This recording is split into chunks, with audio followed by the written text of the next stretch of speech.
Welcome to our brand new CIS Astana Talks. It's our a little bit of podcast series where we talk about various interesting topics for students in Kazakhstan about the Canadian education. We are glad you all made it here, and we want to thank you for joining us. Similarly, we want to thank all the three wonderful speakers that found the time to join us today in the session. And we will ask some questions today. And your hosts are Camila and Tolganai from 11B from CIS Astana. So yeah, let's start. Okay, hello everyone. You can tell about yourself. Why did you choose to study in Canada, as well as your major? And each speaker you can tell about one by one. Yeah, feel free to add any hobbies or fun facts about Sure. Can I go first? Yeah, of course. Awesome. Hi, everyone. My name is Adil. First of all, I want to say thank you for inviting me for the meeting. I remember in my grade 11 in Kazakhstan, when I wanted to study abroad, I didn't really have any resources to rely on in terms of going to Canada. So this is a great opportunity for the students in Kazakhstan to get like an outside perspective on what it's like to live and study in Canada. That being said, my name is Adil. I am studying at Mount Allison University in Sackville, New Brunswick in Canada. Well, I was studying, I just graduated. So I was studying with a major in computer science and a minor in mathematics. And what was the last thing? Fun fact. I'm currently in Mexico for my grad trip with my friends.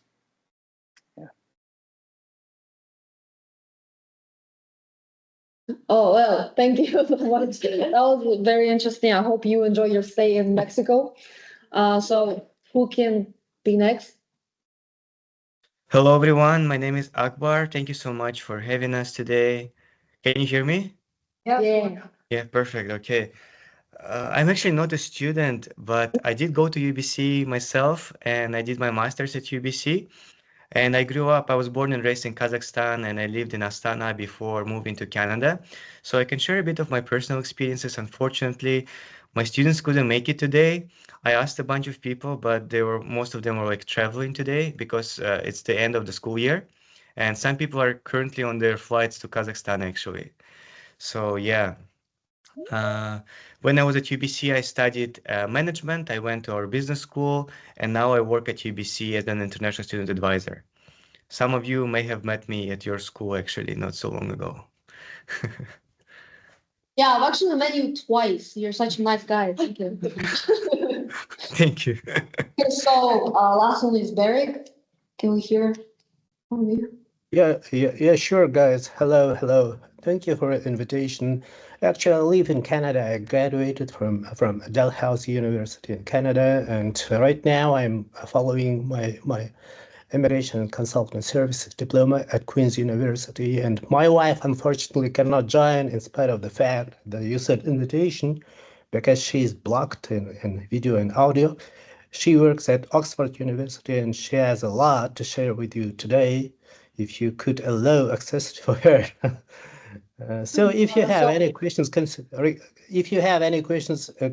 regarding study permit and what to do while applying for visa and what kind of typical problems students usually face in Canada, my wife, she's a good person to speak to, and I'm more than welcome. I'll be glad to answer as well. Thank you. Thank you so much. So what's the name of your wife? We're very sorry. Aigerim is Basarova. Aigerim, sorry. Can we unblock, please? We're actually going to have a session in about 3 weeks all about visas in Canada. So we'll definitely invite her for that one. So we'll focus specifically on student visas. And so definitely we have spots for one more speaker. So let's talk after for sure. We'll get her involved. Okay, so let's jump into questions. So we have a couple of interesting questions. So, question for Adil. What would you say was your most memorable experience at your university? Ooh, that's a good one. Okay, I would probably say international orientation. So in universities in Canada, there's university orientation that happens in first year at the very beginning in September. And it's a bunch of programs run by upper year students to help new students get settled in, to get used to the campus, to get used to the city. And in a lot of universities, hopefully in all of them, they also do international orientation, which happens before the university orientation. Typically, it's like 3 to 4 days. It's time for international students to move in early, get to know the campus a little bit, get to know the city, the country, the culture. Because unlike domestic students, international students are moving not only to a different university, but also to a different country. So like there are a lot more challenges. And I had an incredible experience during international orientation.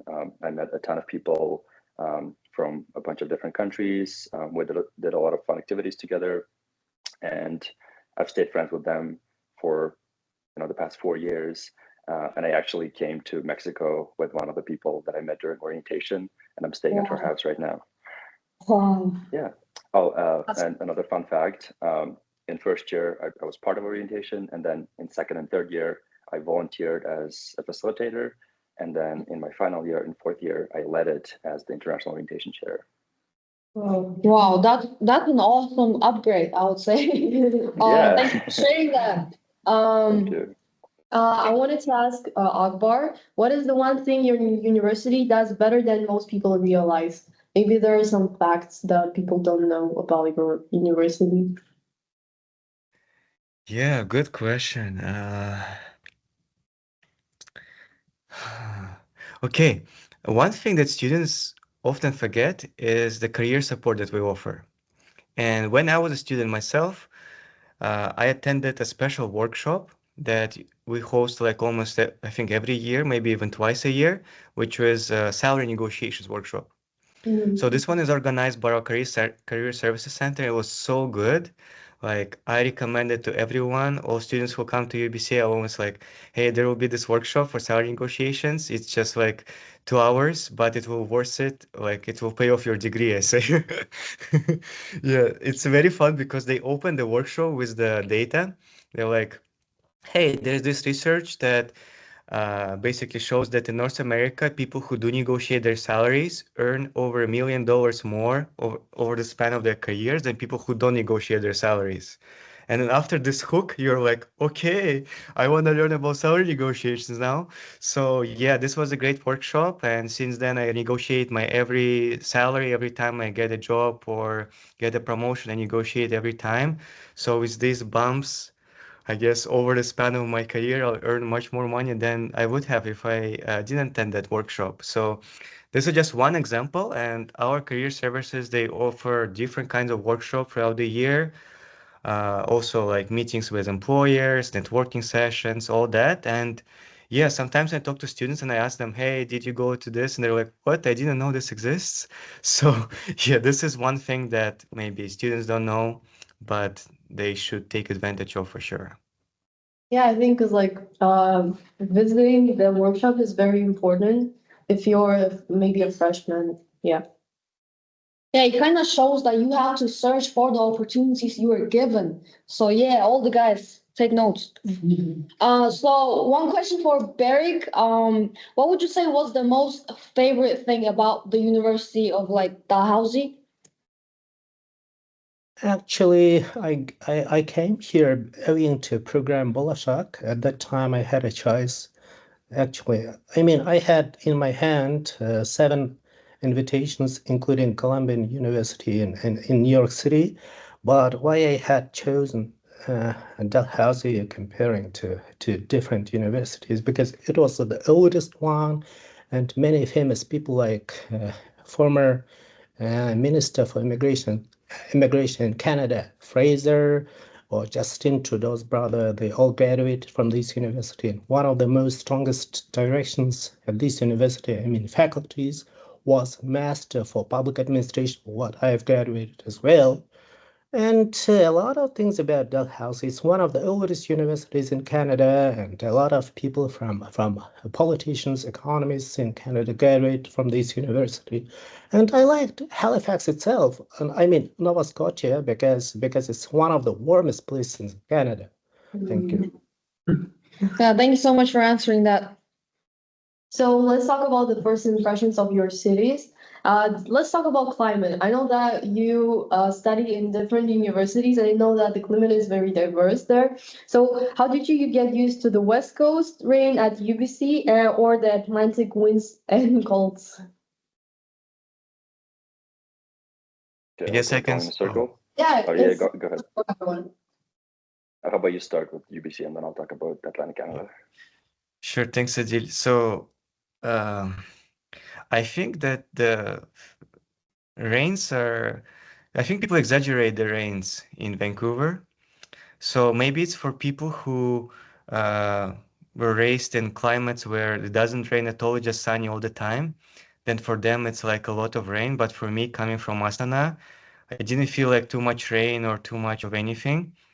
To me, it felt like normal. I didn't really experience any like big adjustment. But it may also be different for each person. For me personally, it wasn't a big deal, and I actually expected more rain than it was. And like it snows very little. Like it snowed this year, like maybe 2 weeks it would snow, and then everything melted away. So I really like that it's warmer than in Astana. Like on average, it's +5 in the winter. Uh, yeah, very little snow. It rains. I guess it does rain maybe a lot, but I don't know. It doesn't feel a lot to me. It's like maybe, I guess the thing about rain is that here is that it starts and then it may go for multiple days without like pauses. But then another 3 days, no rain, and then I don't know. Yeah, for me personally, it wasn't a big deal. Maybe for some people it is. But yeah, you just need to prepare with your clothes, like have a waterproof jacket. And I don't know, it makes me feel cozy. Like when you study in a library and trains outside, it kind of makes me feel like even cooler and like romanticizing, studying and stuff. Yeah. Yeah. Okay, because there are people who get very affected by the rain. They can get depressed, and Yeah. I'm glad you're not one of those persons. Like, it's good for you. Yeah. Yeah, weather in Astana is very diverse because one day you get a snow and then the other day is very sunny, like +30. That's insane. Okay. Yeah, maybe if rain affects you a lot, maybe you can buy like some vitamins or something that like Mhm. help with the vitamins that you don't get from the sun. Mhm. But yeah, I think it's very like based on the person. Thank you. I would say that like the weather in the East Coast is very different from the West Coast. And my university is in Sackville, which is like almost at the border with Nova Scotia. So I go to Halifax all the time. I've been to Dalhousie, so I can like kind of talk about both a little bit. Um, the difference I found with Kazakhstan, like I grew up in Almaty, is that uh, like obviously it gets colder, not too much colder, but there's a lot more snow than in Kazakhstan. Like throughout the winter, there's um, okay, I can't remember how many centimeters, but like there's more snow. Expect more snow, and especially in Sackville and Halifax, these two cities are well, Sackville is a town, are close to a body of water, which is why we have tons of wind. So even though it's like 10 degrees outside, because of the wind, it can feel like -5. And so that's something that like I wasn't used to at first. And the winds are like very, very strong and are quite often. Uh, and the weather changes very easily. I'm in Mexico right now and I love it because it's like 28 degrees every day. In Canada, in Sackville, it can be 10 degrees today, 25 degrees tomorrow and sunny. And then tomorrow it's raining again and it's like 5 degrees. And it changes so easily. And it can change within one day. Like in the morning, I'll leave in a t-shirt and it's very warm. And then in the evening, I'm very cold, having to put on a sweater or a jacket. Mm. It's a Yeah. bit of a hurdle, right? Yeah. It totally Okay. is, yeah. What about Eric? Look, guys. Yeah, it is like Astana. Look, guys. How old are you? I mean, students who invited us. We're 17. Yeah, Yeah, we're 17. Look, if you are 17 and you lived the whole of your life, I guess, in Kazakhstan, you're not gonna see any kind of dramatic changes, according to my subjective opinion, in comparison to Canada, because Canada has, as Kazakhstan, all three seasons, and you have cold weathers, warm weathers. If you take average temperature, for example, in the place where I live, in Halifax, the average temperature is like a little bit lower in comparison to Almaty, but not a big difference. Of course, I haven't been in Nunavut. It's the coldest spot in Canada, according to my opinion, or Edmonton. But overall, you don't need to be cautious about climate because it's almost the same like in Kazakhstan. Actually, I feel pretty envious Adil because 6 months ago I spent about 2 months in Mexico and and was enjoying weather over there. Thank you. Thanks so I just much. wanted to add a little bit to the rain thing. So one thing that we like to say here in Vancouver about the rain is that rain is why the nature is so beautiful and it's so green. Like we're thankful, we're grateful to the rain because you can see if you look at the photos, we have so much like green and around, like there's like big forests. So all of that is thanks to the rain. And over the years now, in the summer, I actually miss rain. I'm like, Wow. it would be nice to have some rain. It kind of shaped your like student experience, the nature, the forests. Yeah. Yeah. So next question. Um, what were your first impressions of the new cities you arrived in, like Vancouver, Halifax, New Brunswick, and stuff like that? You can all answer. Sure, I can go first. So I lived in New Brunswick, Canada. New Brunswick is a province. When I first moved to Canada, I moved to Moncton, and I did like one semester in high school there. And Moncton has a population of about 100,000 people. And I grew up in Almaty with 2 million people. So when I first got there, I remember calling my parents. I was like, oh my God, this is a village. Like it's so small. What am I doing here? And then I took a semester in Moncton High. And then I moved to Sackville for university, which is even a smaller town. I think the population is like 7,000 people. My neighborhood in Kazakhstan had more. And so I called my parents again. I was like, never mind. Now I'm in a village. But honestly, like, even though it's such a small Oh, town, I think like that's the beauty of it because it feels like I know everybody, like all the students. There's 2,300 students at Mount Allison, and I feel like I know almost everyone. But also like local like townies. I can go to like a grocery store and see 5 people that I know on the way there, and like stop by and like say hi to them, have a chat, um, and yeah, like over the 4 years, I've gotten used to a small town, and I feel like I prefer that now more than the big city.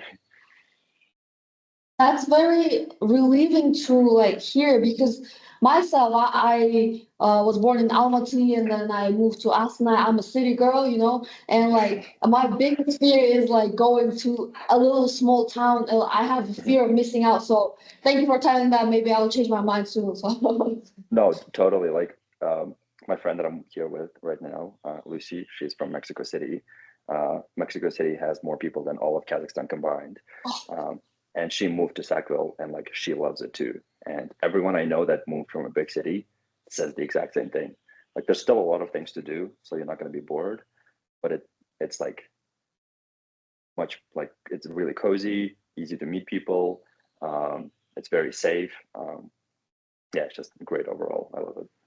yeah, I think overall like slower pace of like things is beneficial for your mental health. So yeah, I see why Oh, that is. 100%. Yeah. Yeah. Okay. Maybe Akbar. Yeah, sure. So when I came to Vancouver, it was August. And when I arrived, first thing that I noticed when I got off my plane was the air quality. Mm. it felt like I was at a resort.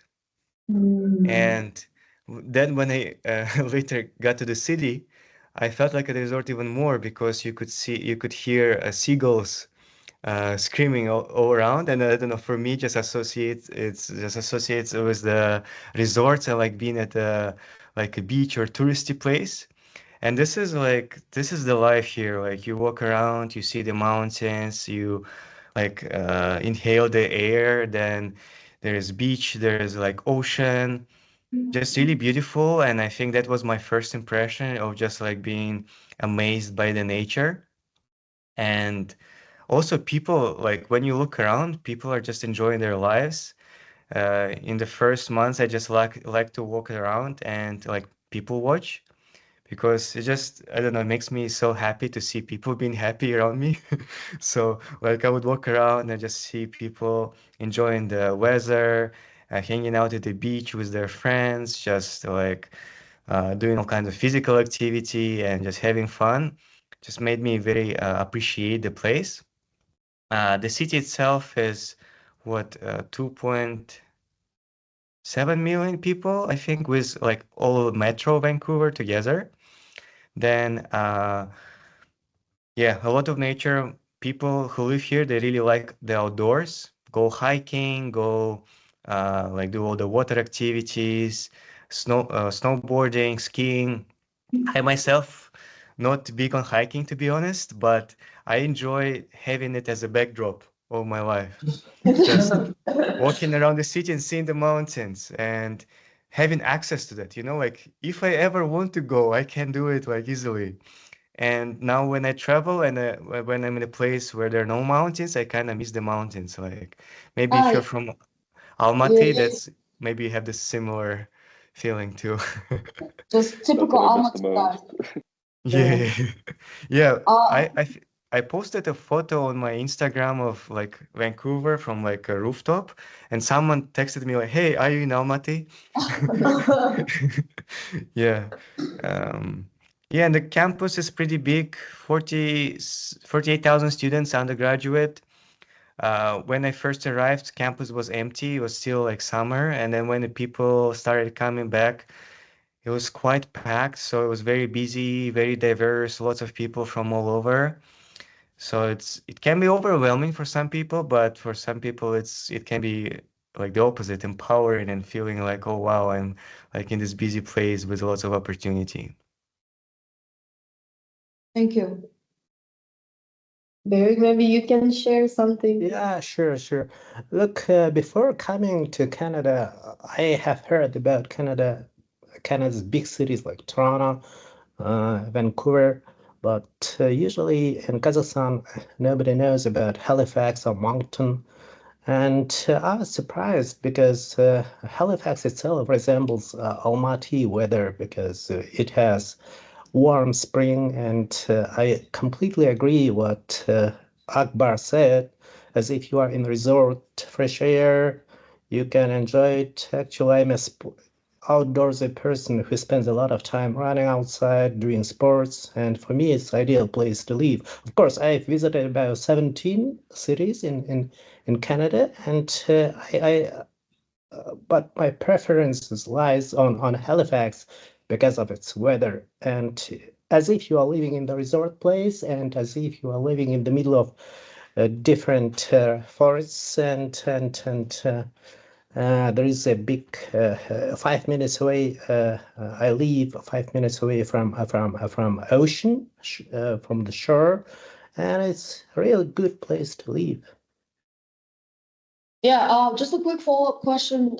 Do you guys like think that people in Canada or in your cities are more friendly than in Astana or Almaty, for example? Oh yeah. Well, that's what Canadians are notorious for being kindly and polite. Um, and I guess that this depends on the city. Like if you live in a big city, it's usually like they're really fast paced, so you just don't have the time for it. Um, Although some would argue that there's always time for kindness. But like in a small city in Sackville, um, I can walk up to any stranger and have like a 20-minute conversation with them. Wow.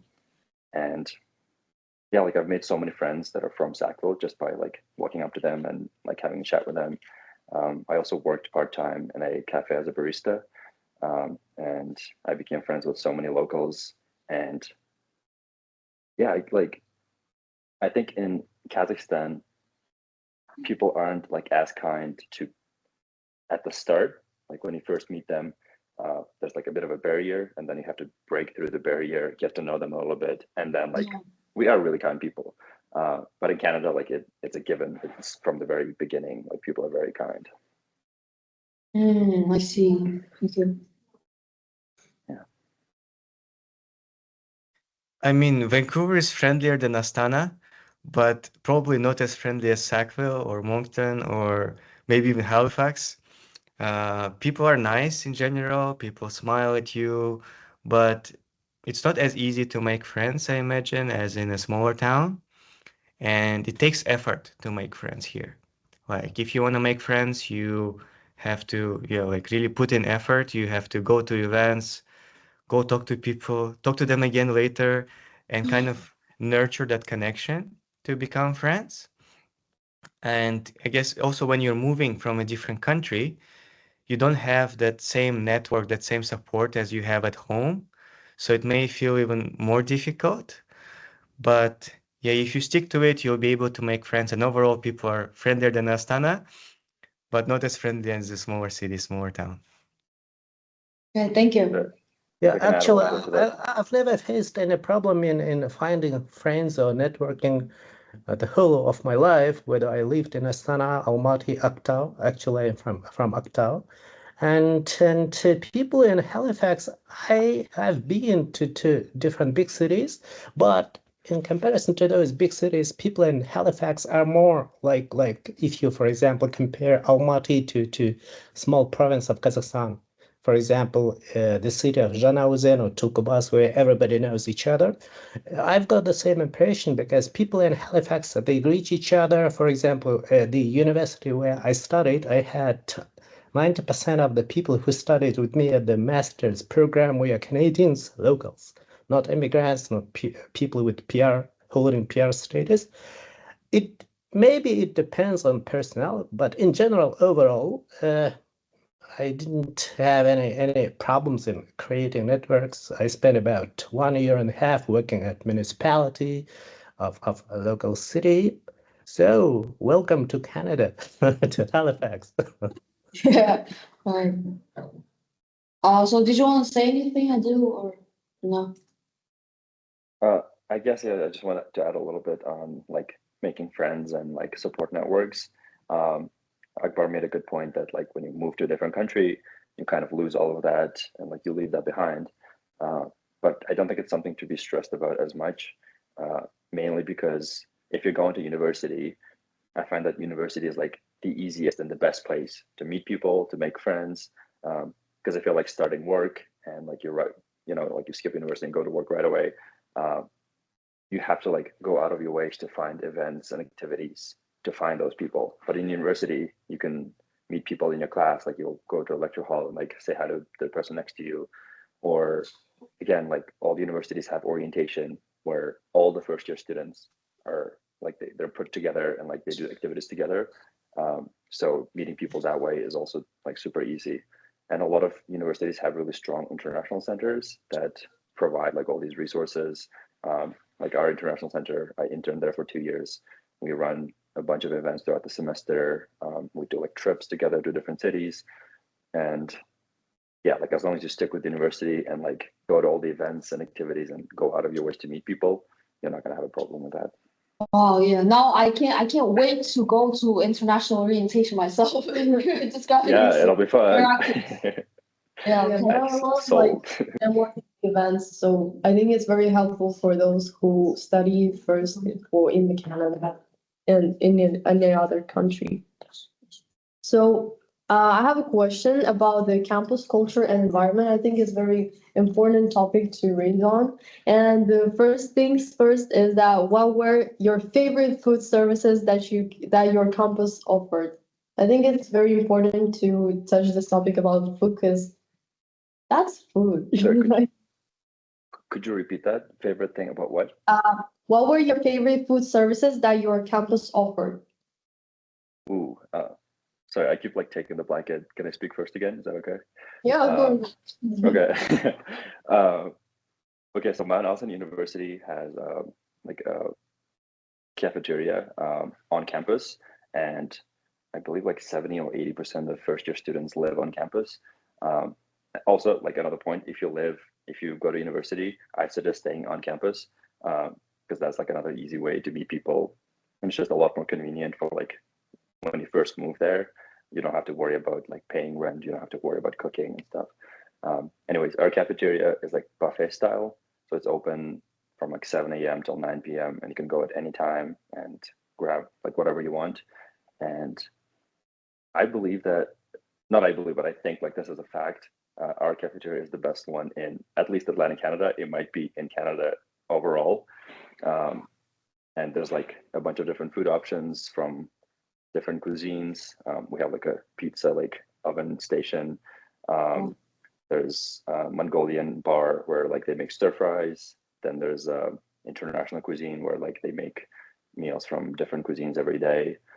There's a salad bar, fruit bar, a sandwich bar, vegetarian.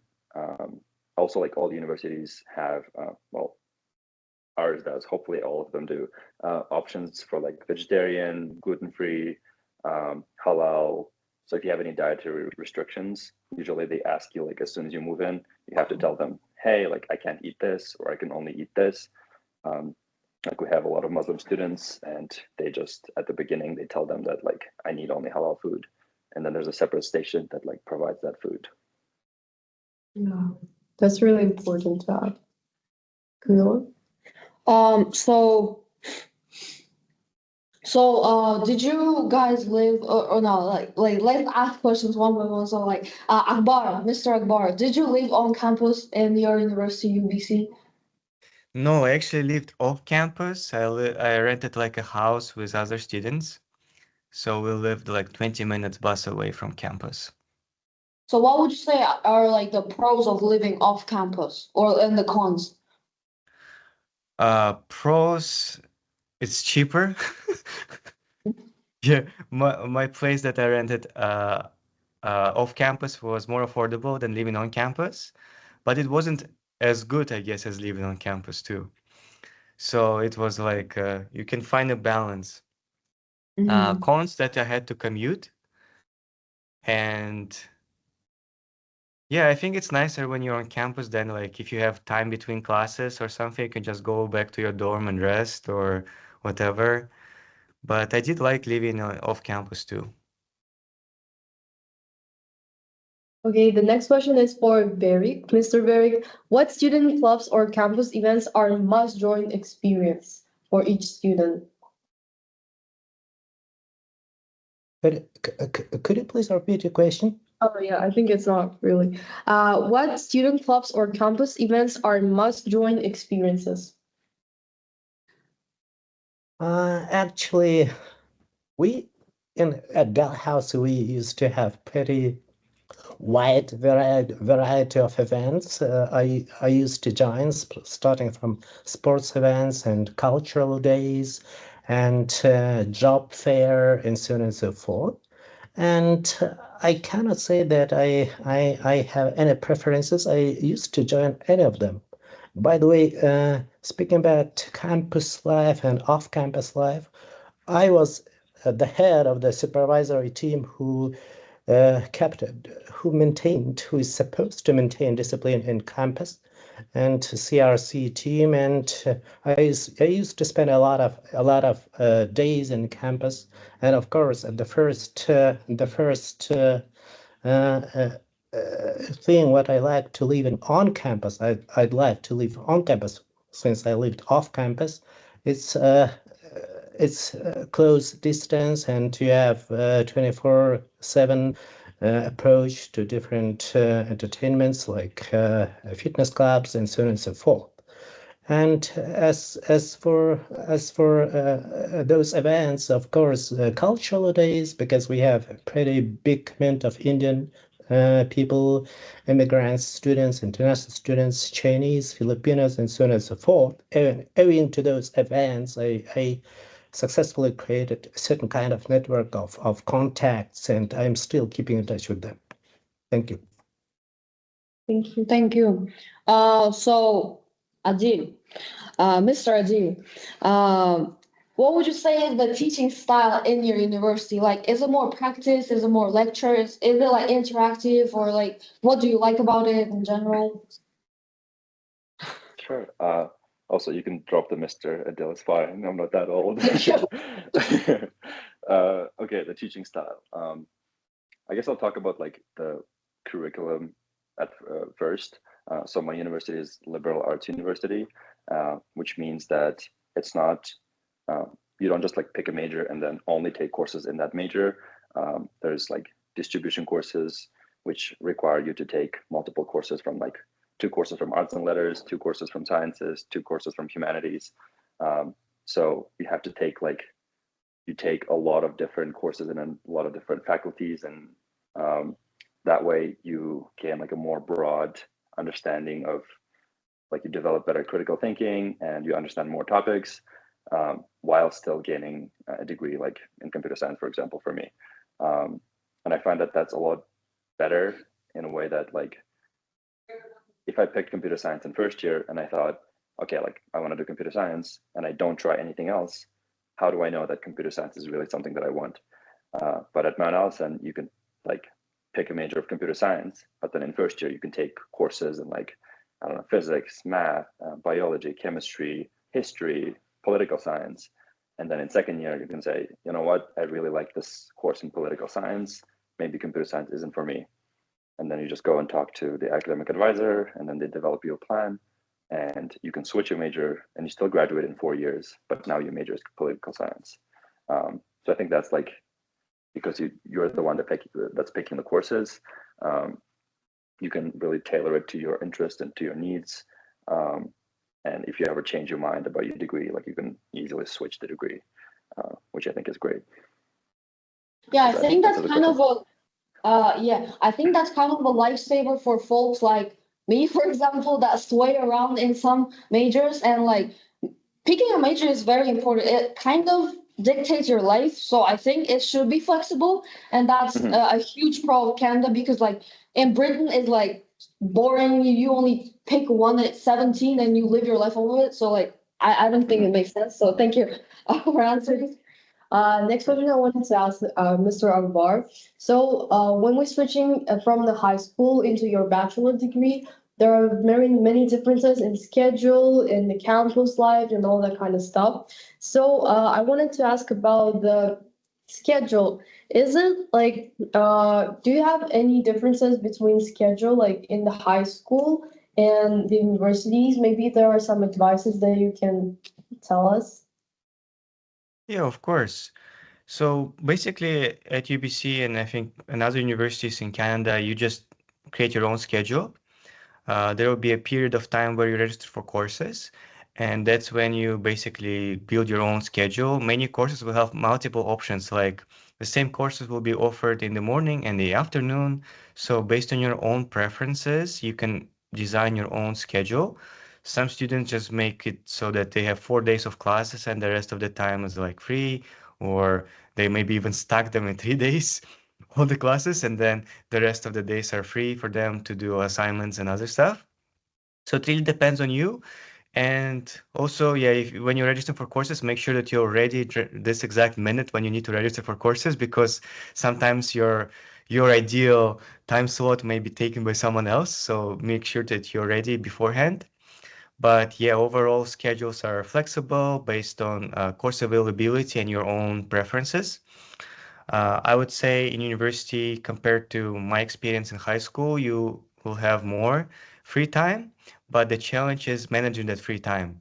So you'll have free time, but then this free time is not time to just have fun and relax. It's also time to work on your assignments, do your readings, go to workshops, other events on campus, connect with your professors, join student clubs, do, I don't know, research, internships, all of that.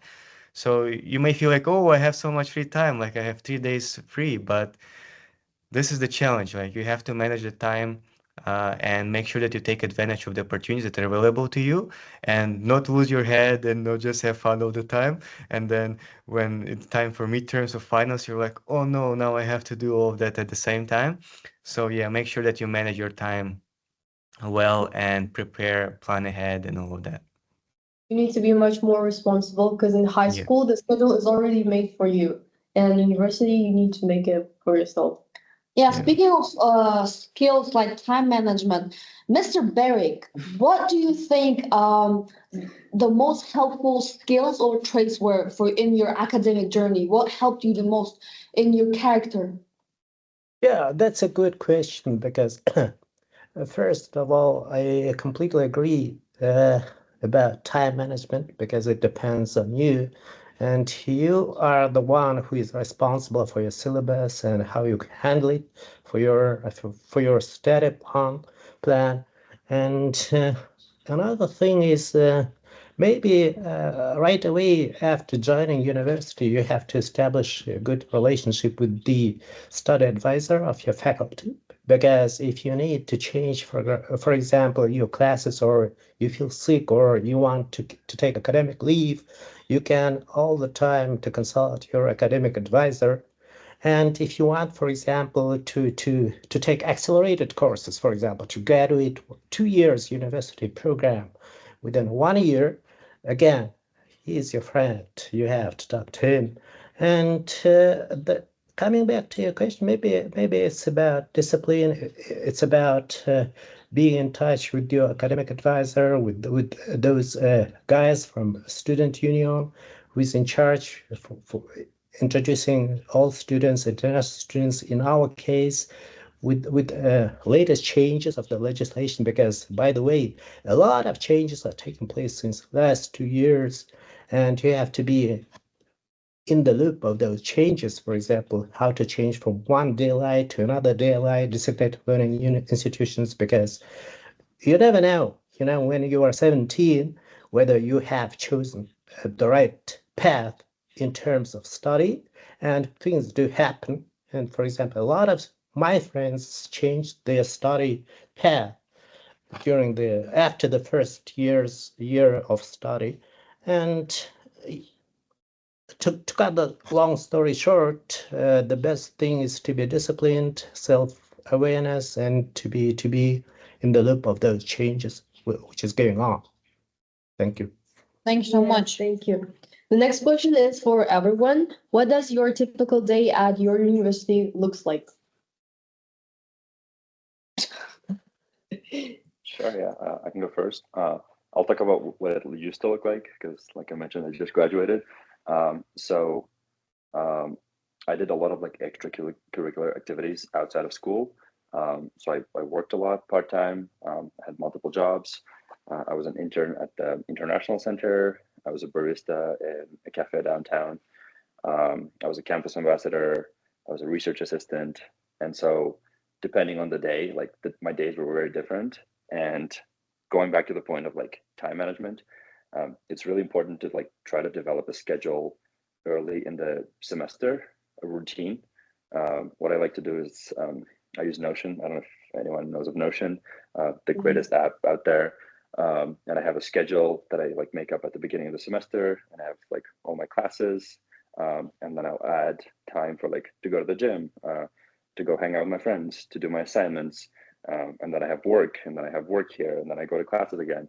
And if you manage to like stick to the same routine early at the like when the semester starts, and you keep going with the routine, it's so much easier than like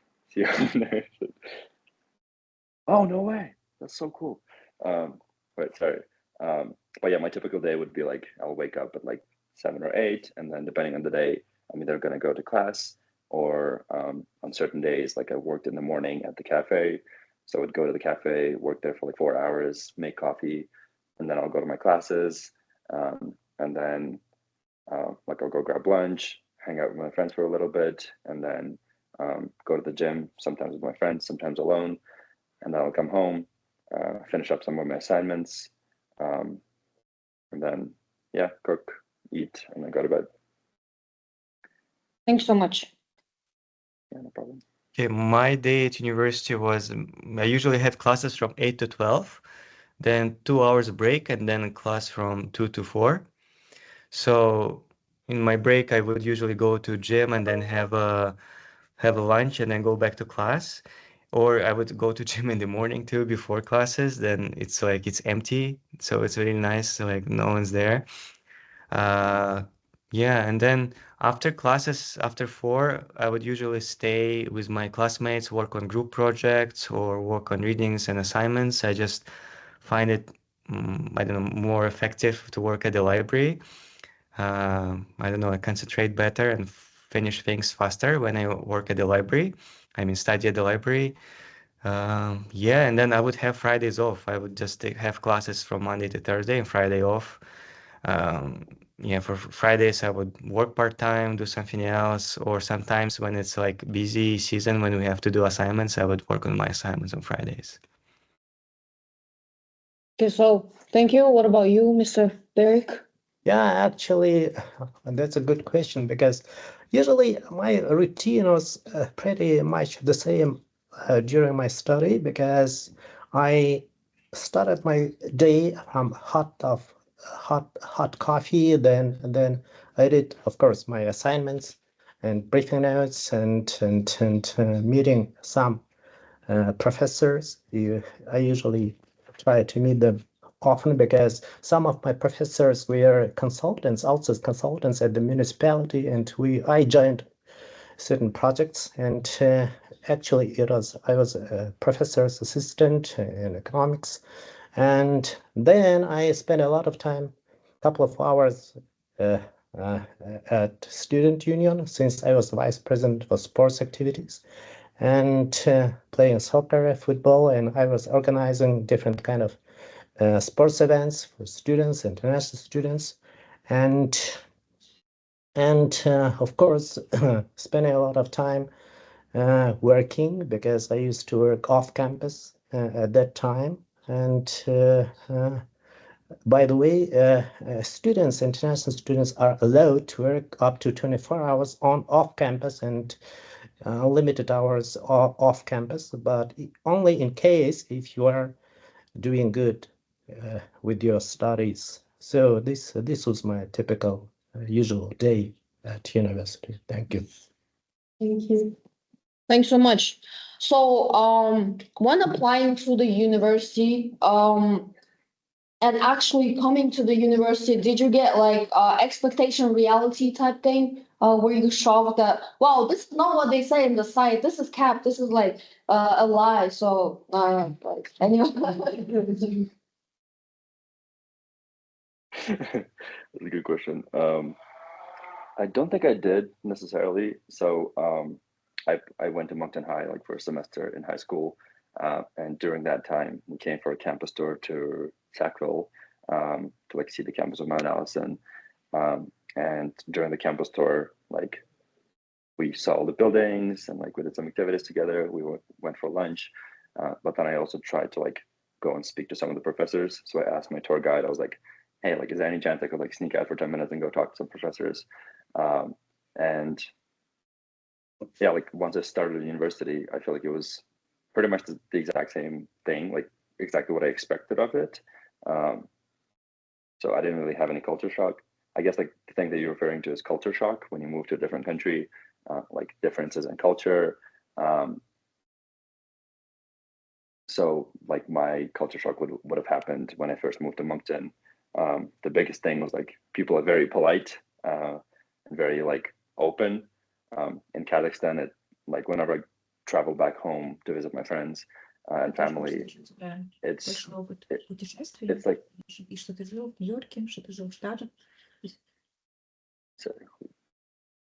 right. So when I go home, it's weird. Like my friends find it weird when I like speak to everyone and like say hi and like like at a store I'll um like do like a long intro and then like when I'm leaving I'm like thank you so much, have a good day, and my friends are like what are you doing? But in Canada like that's normal and it's almost rude not to do it. So that would be like a culture shock. Thank you. Maybe there are some when you met other people. Maybe there was maybe stereotypes about Kazakhstan, like from the Canadian side. Yeah, maybe you faced some Borat allegations, or I don't know, it's the most common. So yeah, Mr. Berry, for example. Uh, look, uh, look. Uh, since I am from Kazakhstan, I didn't face any kind of, for example, speaking about cultural shock. I never faced any cultural shock since I was born in the city of Aktau, and when I was living there in my childhood, I had about 70 nationalities in the same city.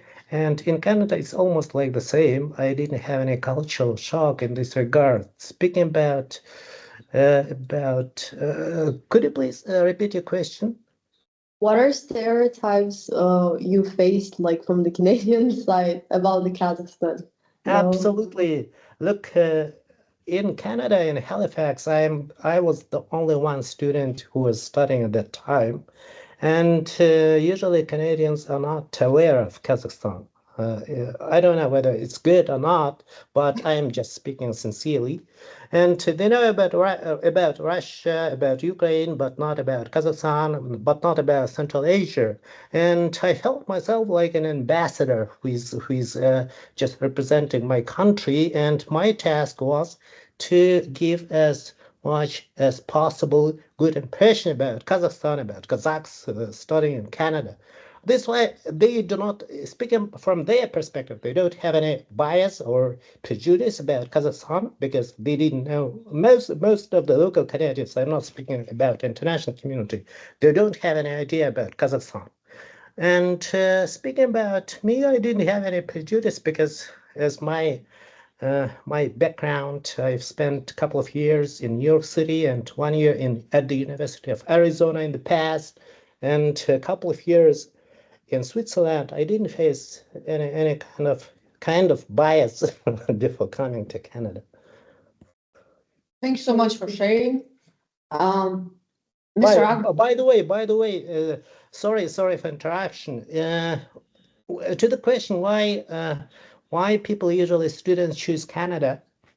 For me, Canada is a special place because like in Kazakhstan, everybody speaks Russian, Kazakh. In Canada, better to know if you want to work in public sector, for example, English and French. And it's the only one after France, only one unique place where you can speak in both beautiful official United Nations languages like English and French. If, for example, you go from Halifax to Quebec City, you can find unique product items even, which you can find only in France. These kind of peculiarities attracted me to Canada, and I'm more than happy that I'm living now in Canada. Thank you. Thanks so much. So yeah, back to What Mr. was the question? About the stereotypes.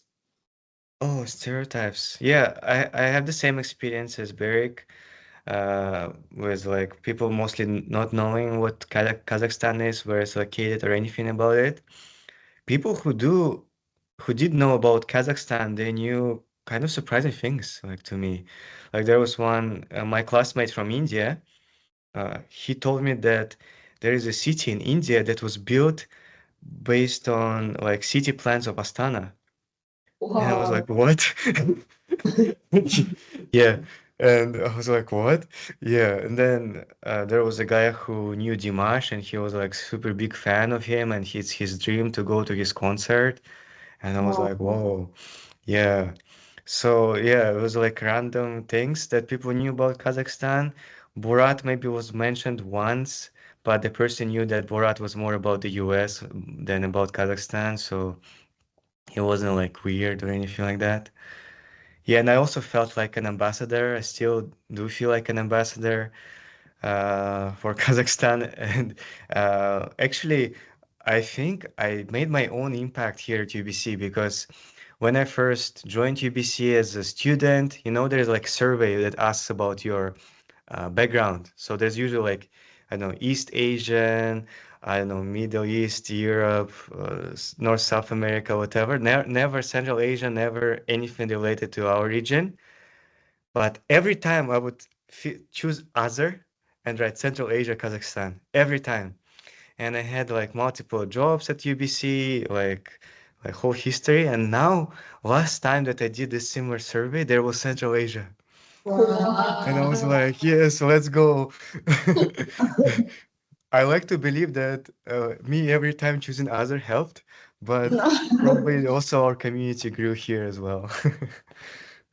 Yeah. Do you have anything to add, Mr. Adil? Just Adil? Thanks. I don't think so. Well, my experience was also very similar. I think like for a lot of Canadians, they kind of go two ways. Either they know nothing about Kazakhstan, or no, actually, either they have met someone from Kazakhstan or they haven't.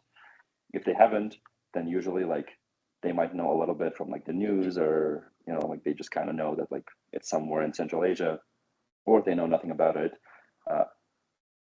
But if they've met someone from Kazakhstan, like every person that I know that has ever met someone from Kazakhstan, they always say, "Oh my God, like you guys are the best. You guys are so kind and welcoming." And like, I think because like our community is so small, every Kazakh person in Canada feels the need to like be the ambassador and represent the country, or we're just really cool like that. I don't know, but every time like someone meets a Kazakh person and then like they talk about it, they're like, "One of the best people I've met. Like incredible person." So we have good representation here.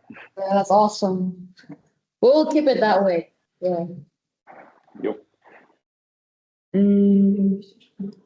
Were there any like hardships? Were there any times you felt like giving up, and what did you do to cope with like all the stress and stuff like that? Mr. Bears.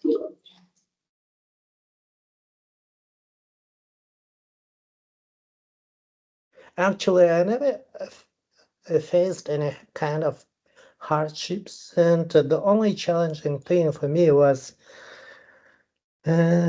maybe while I was looking for a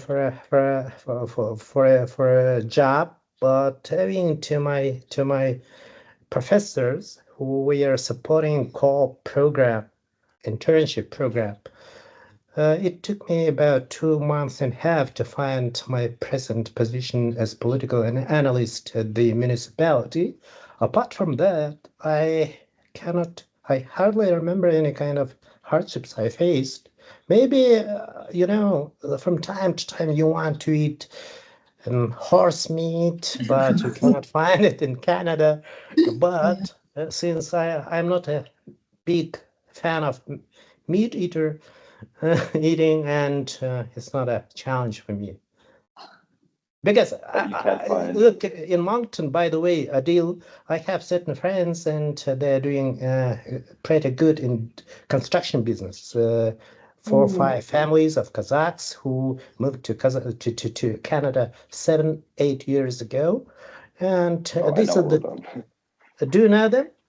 Yeah, and those guys sometimes in our talk they say that they miss horse meat. This is why I just remember about that. Thank you.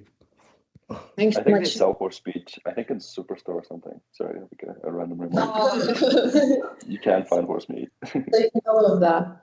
I wanted to move for the advices. What advice would you give yourself if you could go back to preparation stage before leaving? Can I start if you do not Yeah, of mind? course. Look, guys, this is the most important question from the perspective of international student. First of all, while applying for a visa, you have to make a proper application. Why I'm saying that? Because several years ago, when I applied, I got visa refusal from the very beginning. And 2 more guys who graduated, who won Bolshak Award, they got visa refusal and they immediately changed their country of choice. For me, I using different channels and going to immigration consultant and meeting ambassador of Canada at that time in Moscow at that time, and I solved my problem. Though first and foremost, if you decide to study in Canada, make proper application, make it in a professional manner, pay attention to details. This is the first. The second, if you decide to come to Canada, make a good choice of your future profession major, because usually I'm trying to be as honest as possible. Usually while choosing any kind of professional major, international students, according to my memory, 95%, they think about the opportunity of postgraduate work permit. What I mean here, for example, your parents or yourself, guys, I'm more than sure 95% of your parents or yourself, we are born not in Almaty or Astana, but to certain reasons, after graduation from different universities, your parents stayed in Almaty, Astana. Because why? Because they wanted to go through postgraduate work permit work experience. And while applying for study permit, a lot of students think about this factor. And while thinking about this factor, you have to choose appropriate, in demand, in Canadian market professions, majors, jobs. You can find them online, on platforms of different government platforms. And keep that in mind if you want to follow postgraduate work permit to spend 7, 5, 3, 2 years, whatever. And this is my advice. Thank you. Thank you Thanks so so much. much.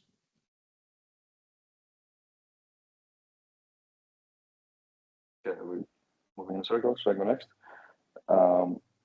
Okay, so for advice, I think like the biggest advice I can give is try everything, do everything. Like once you come to Canada, once you're in university, sure, like there's a lot of things that you could prepare beforehand. But once you're actually in Canada, that's when all the fun begins. And I think like the most important thing is all the events that happen on campus, all the activities, all the little trips, go to all of them, go to your classes, like don't skip classes, and try to meet as many people as possible. Because like establishing that network early in your university degree helps you, like it's much easier to, even like for your classes, if you know a lot of people in your degree, then like in second year, if you get sick and you miss a class, you can text one of your friends and say, hey, like I missed a class, could you share your notes with me? But also like doing all the activities, joining different clubs based on your interests. If you start like with a lot of them at the beginning, maybe like in your second semester, you can kind of filter out the ones that are not as interesting to you or take up too much of your time and aren't as useful. So like, yeah, the biggest advice is like start big and then like filter out as you go. Thank you. Camilla, So, Mr. Akbar, you want to add something? Yeah, sure. I'll just add to what Adil said, to just explore, try different things. Like I have, I guess, my personal example. Like my job that I have right now, international student advisor. Like I didn't know that the job existed when I first joined university. And I learned about it like from talking to people. And when I learned about it, it was like, oh wow, that's my dream job. That's what I want to do. And I feel like there are so many things that you don't know that exist, but they may become your future career, that may be your dream job that you don't even know about, haven't heard about. So I feel like, yeah, going out, meeting with people, being open to different opportunities, to new connections is very important. And also, yeah, meet different people. Like I see some students, they just stick to their own like community. Like we have a Central Asian Student Union, and I see some of them, they just only talk to Kazakh students. So I would recommend also connecting with other students, with different countries, different backgrounds, make friends, learn from them. I think it's all very important. It's a great opportunity for you when you're studying abroad. Thank you. okay, Yeah, thank well- you so much. Could I add one more thing that I just remembered? If you can, go on exchange. I know like you're in Canada, you're an international student, you're in a different country. But in a lot of universities, in mine specifically, you can also go on exchange, like in your second year or third year, and you can go for one semester or a full year. And basically, you get to go to another new country, pay tuition directly to your university in Canada. And in your 4 years at university, you'll experience like multiple cultures, multiple countries that still go towards a degree.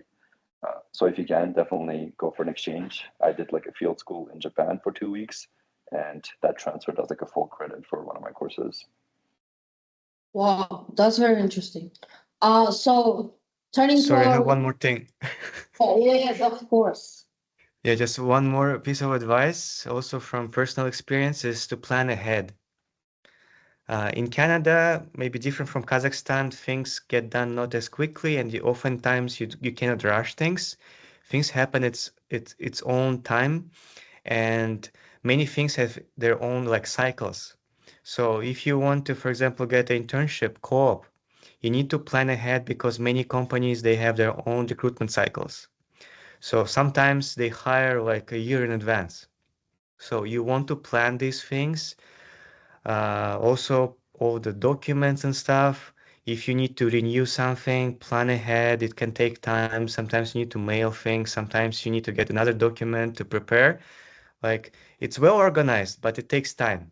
People do things differently here. Often, yeah, again, you cannot rush things like in Kazakhstan. You can like ask for like, oh, can you please do it quickly? Like it doesn't work like that here. So you want to plan things ahead, do your research beforehand, and be prepared. So this is, I think, this was a maybe a bit of a challenge for me in the beginning. Planning ahead, knowing when to do things, but then over time you get used to it and it just becomes normal and you learn to appreciate it even. Yeah, thank you, Akbar. Let me give my piece of advice in regard this. Look, planning ahead is crucial, really crucial, because you have to be in contact with COP manager at the university, study advisor at the university, and this is why, as I've said previously, you'll be in loop of different vacancies, and it's all about be informed in a timely manner. And on the top of that, pay attention. You are students, you're gonna come to Canada or to any other countries. Be very careful while using GPT chat, artificial intelligence, and do not be caught on plagiarism because a lot of students, not only international, even locals, were just excluded from different programs. And this is a little bit things a little bit to be cautious about. Thank you. Thank you. Thanks so much. Yeah, we don't use AI. Who said we use AI? So thanks so much, anyways. And turning to our live audience, do you guys have any questions to our speakers? Yep. So, did you have any problems with misunderstanding other people, like, for example, accents, because of accent? So is there a specific part? Sure. Yeah. So sorry, the question was like the language barrier and like the different accents. Kind of yeah, misunderstanding, yeah. Yeah. I guess like you have to understand that Canada is a very diverse country. Like there's a lot of people from very different cultures with very different accents. And so everyone understands that. And so like if you have a strong accent, like that's not gonna be an issue. Like no one's gonna look at you differently or treat you differently because you have a like tough accent. I personally didn't really have any experiences like that. I came to Canada with like a pretty high IELTS, a pretty like decent level of English. It was difficult like in like a lecture setting when I first like started going to classes, when they speak really fast and they go through the slides quickly, like just adjusting to that. It took me like a week or so, but then afterwards I think I was fine. I'm not sure if you guys had the same experience. Okay, thanks so much. Do you have any questions? Yep. Please tell us about scholarships.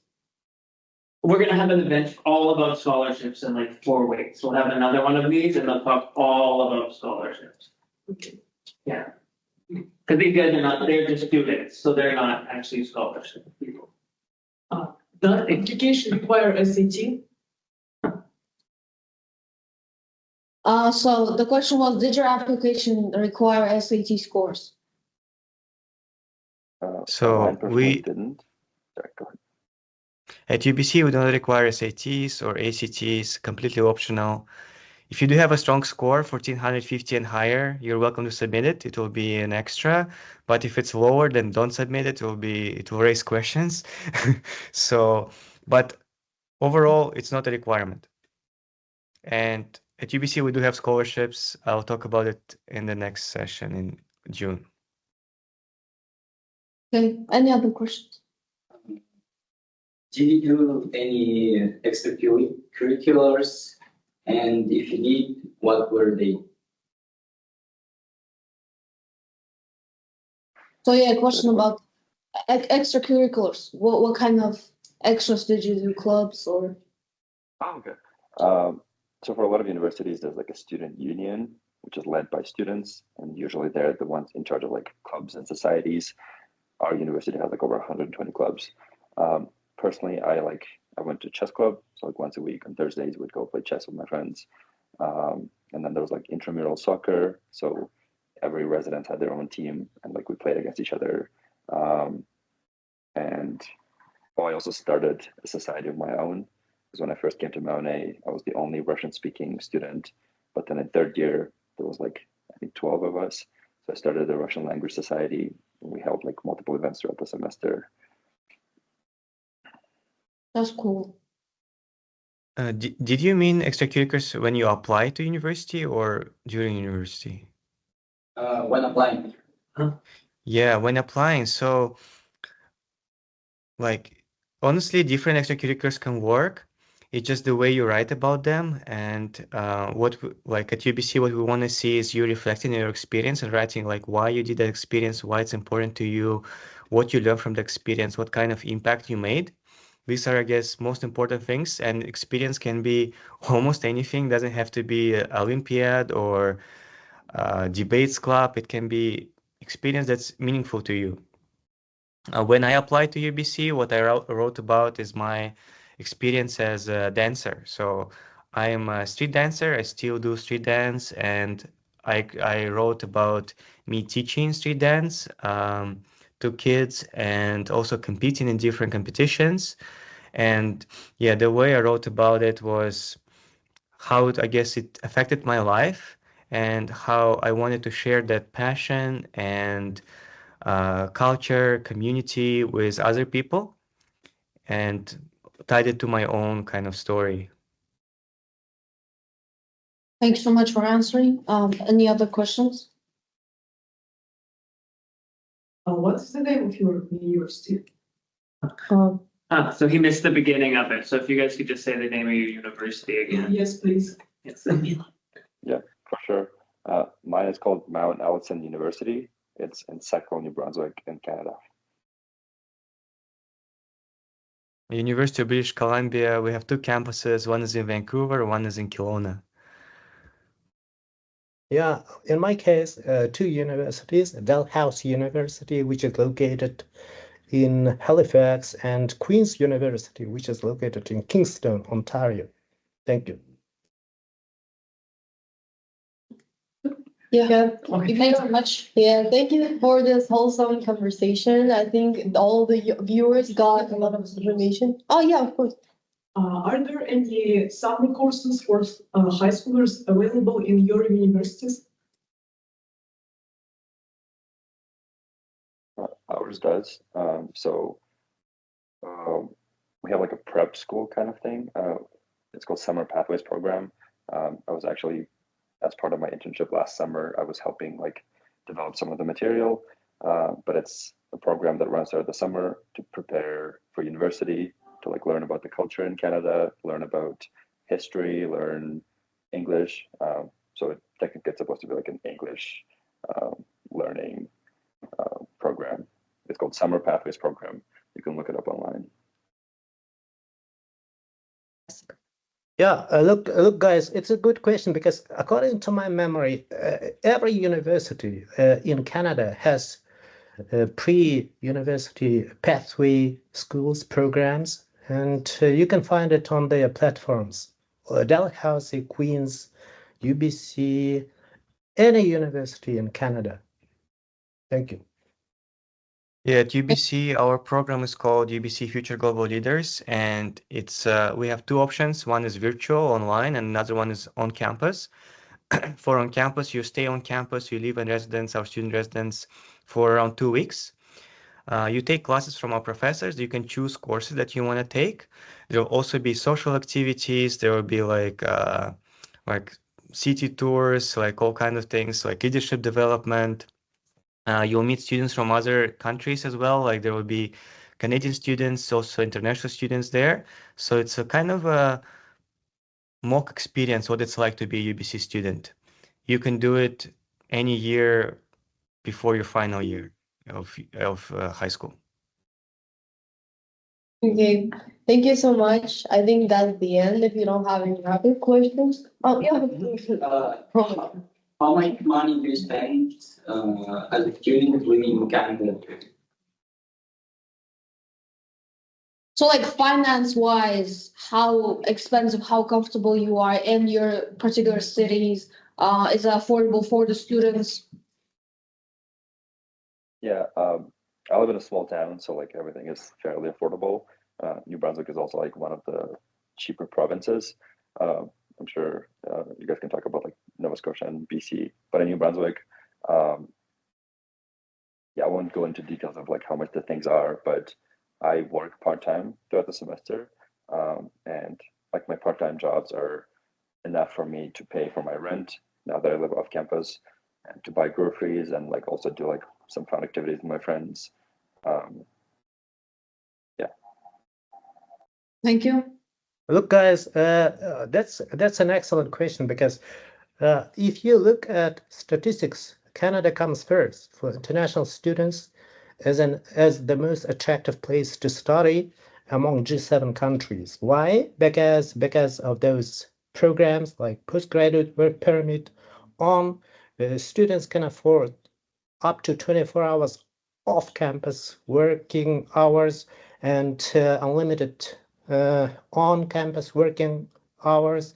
This is that you have to keep in mind. Of course, there is while applying for a visa, you have certain financial requirements. If I'm not mistaken, it's 20,635 Canadian dollars. Apart from that, while you're a student, if you want to support your parents, your family, if you are okay first and foremost with your studies, you can afford for yourself work and build your network. Thank you.